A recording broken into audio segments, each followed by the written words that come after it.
અભય થઈને નિષ્પક્ષતાથી નિરપેક્ષ રીતે વાસ્તવિકતાનો અરીસો રૂપી સચોટ માહિતી લાવતો સત્યની સાથે અભય ટાઈમ્સ। સુરતના ડિંડોલી પોલીસ મથકના પોલીસ ઇન્સ્પેક્ટરની દાદાગીરીનો વિડીયો વાયરલ થયો છે। મોડી રાત્રે કારમાં બેસેલા યુવાનને લાતો મારી ભગાડ્યા હોવાનું કહેવાય છે। સુરતમાં ફરી એક વિડીયો વાયરલ થયો છે। ડિંડોલી પોલીસ મથકના પીઆઈનો વિડીયો વાયરલ છે, જેમાં પીઆઈની દાદાગીરી સામે આવી છે। પીઆઈની દાદાગીરી સીસીટીવીમાં કેદ છે।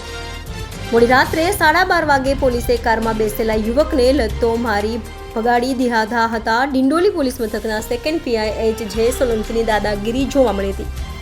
પોલીસ દ્વારા માર મારવામાં આવ્યો તે યુવક એડવોકેટ છે અને વકીલ દ્વારા સુરત પોલીસ કમિશનરને આવેદનપત્ર આપી ન્યાયની માંગ કરવામાં આવી છે।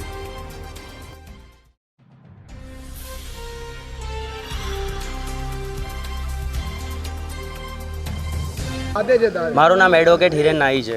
હિરેનભાઈ, શું બનાવ બન્યો તો આજે શું રજૂઆત કરવા માટે એસીપી સાહેબ? મારો બનાવ 18 તારીખે રાતના મોડી રાત્રે 18 તારીખે મોડી રાત્રે હું મારી ઓફિસનું કામ પતાવીને મારા ઘરે જતો હતો। એ દરમિયાન પીઆઈ સાહેબ આવેલા હતા અને પીઆઈ સાહેબે મને એમ પૂછ્યું કે તમે શું કરો છો અહીંયા।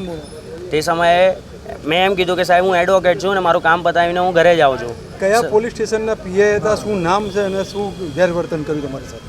પીઆઈ સાહેબનું નામ છે સોલંકી સાહેબ, ડિંડોલી પોલીસ સ્ટેશનના સેકન્ડ પીઆઈ છે અને મને એમને લાત મારીને મારું મોઢું દબાવ્યું છું, મા બેન સામેની ગાળો બોલી છે। શા માટે આવું એમણે કર્યું તમને કે? સાહેબ એ તો મને પણ નથી ખબર કે એમને મારી સાથે શું કામ આ બધું કરેલું છે। અત્યારે શું રજૂઆત કરી?